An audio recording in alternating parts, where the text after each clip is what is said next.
मला सगळ्यांना तेच क्वेश्चन आहे की तुमच्या ह्याच्यामध्ये कोणती एम्बॅरेसिंग मेमरी आहे का कुठली डोक्यामध्ये की माझ्याकडे काय एम्बॅरेसिंग म्हणजे माझ्याकडे जे बघ. तुम्हाला असं बघितल्यानंतर तुम्हाला कधी पण झोपताना वगैरे अशी आठवलं की हा त्या दिवशी असं का केलं हम्म. असं काय आठवतंय काय की तुम्हाला अशी आता पण माझ्याकडे क्रिंज भरपूर वाटतंय ते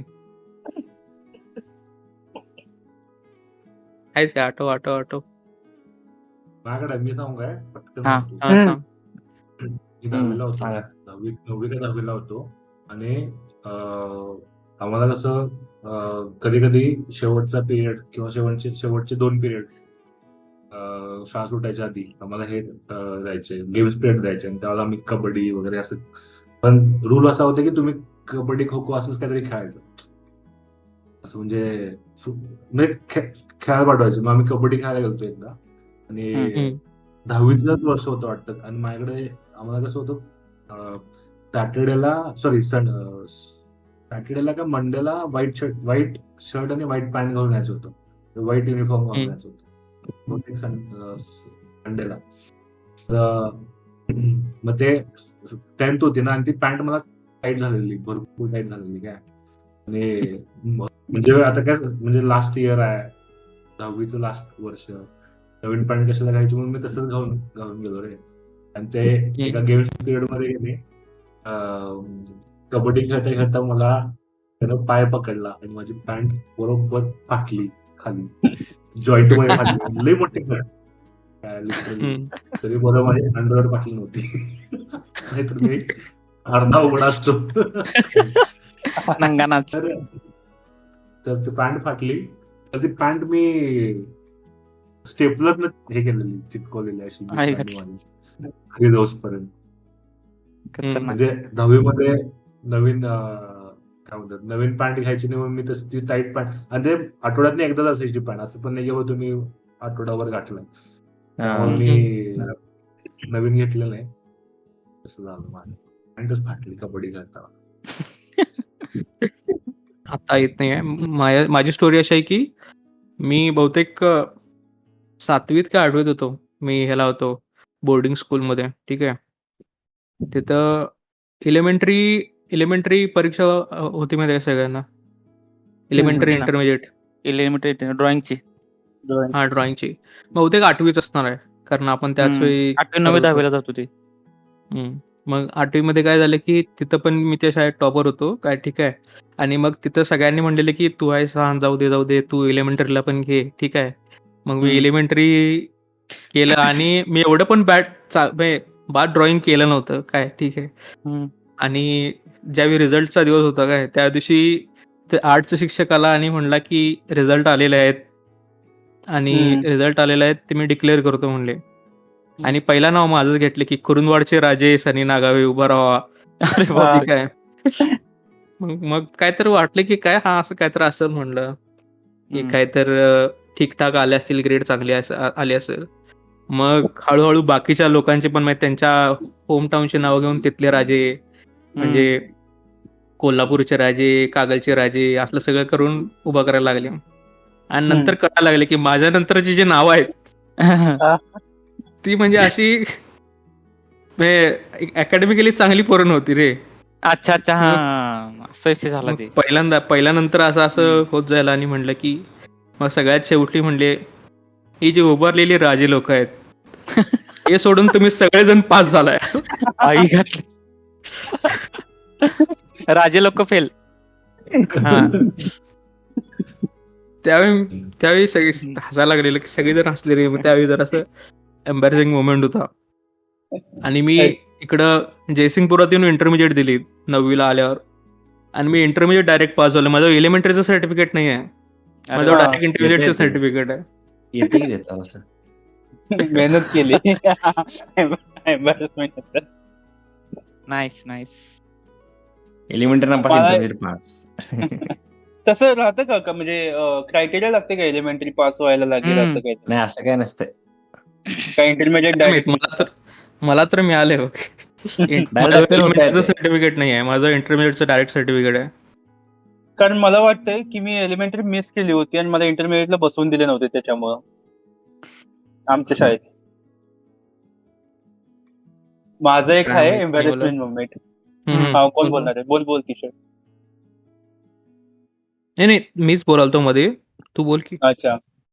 तर 5वीला ना मी मामाच्या गावी गेलो होतो शिकायला, म्हणजे 1 वर्ष मी तिकडे काढले होते.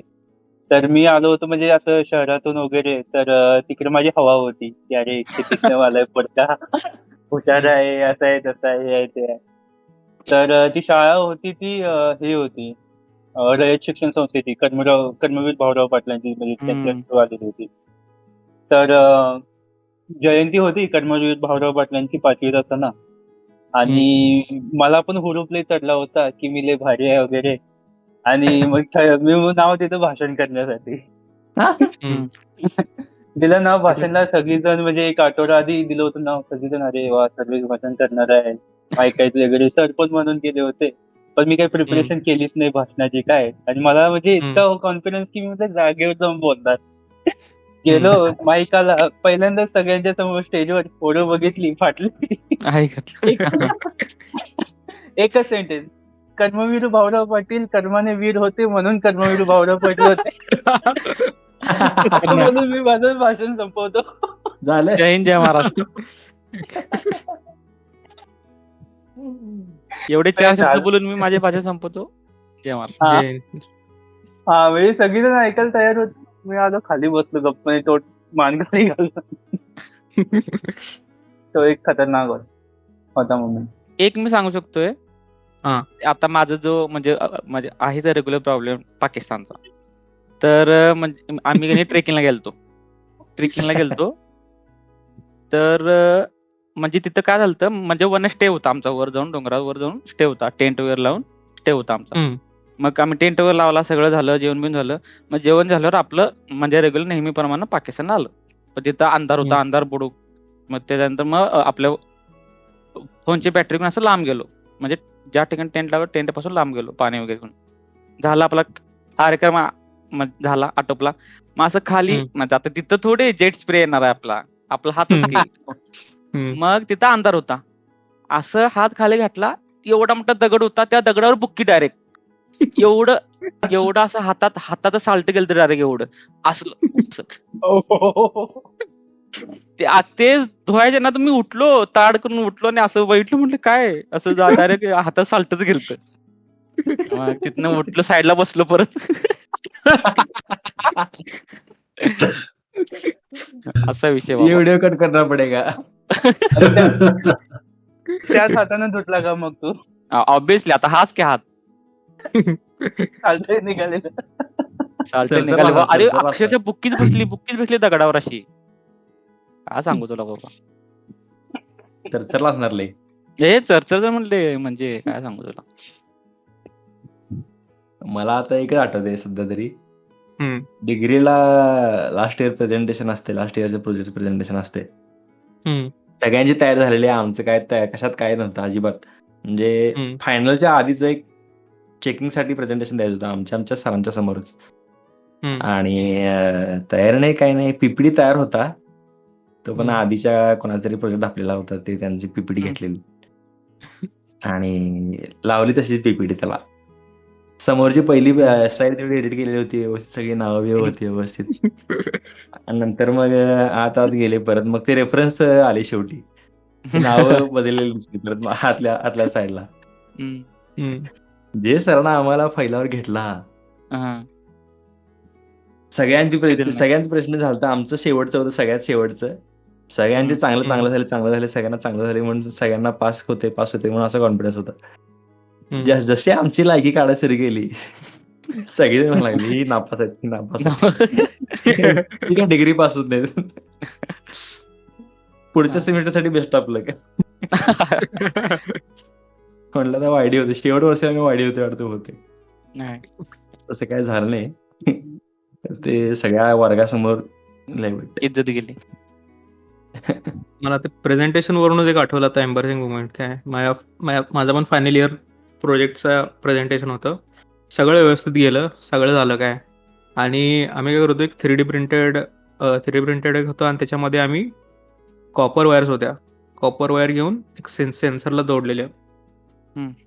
मग सगळं झालं क्वेश्चन्स, आणि मला त्या जो एक्सटर्नल असतो ना कॉल प्रेझेंटेशन घ्यायला, मग तो एक्सटर्नल आला आणि मला विचारला की तू कॉपरची वायरच का वापरलीस. म्हटलं कॉपर रेडीली अवेलेबल आहे आणि तो कंडक्टर पण आहे आणि तो रेग्युलर मध्ये तो. मग ठीक आहे म्हणला, बरोबर आहे तुझं, कॉपर कंडक्टर आहे, मग सोनं पण कंडक्टर आहेच की, सोनं तर सुपर कंडक्टर आहे, मग तू सोन्याची वायर का नाही वापरलास. मी म्हटलं सोनं महाग आहे म्हणून वापरलं नाही. बरोबर. मग म्हणला तू सोन्याचा रेट काय आहे म्हणला तो, आणि मला सोन्याचा रेट माहित नाही, आणि त्यावेळी मी म्हटलं 18,000 रुपये 10 ग्रॅम आहे म्हटलं.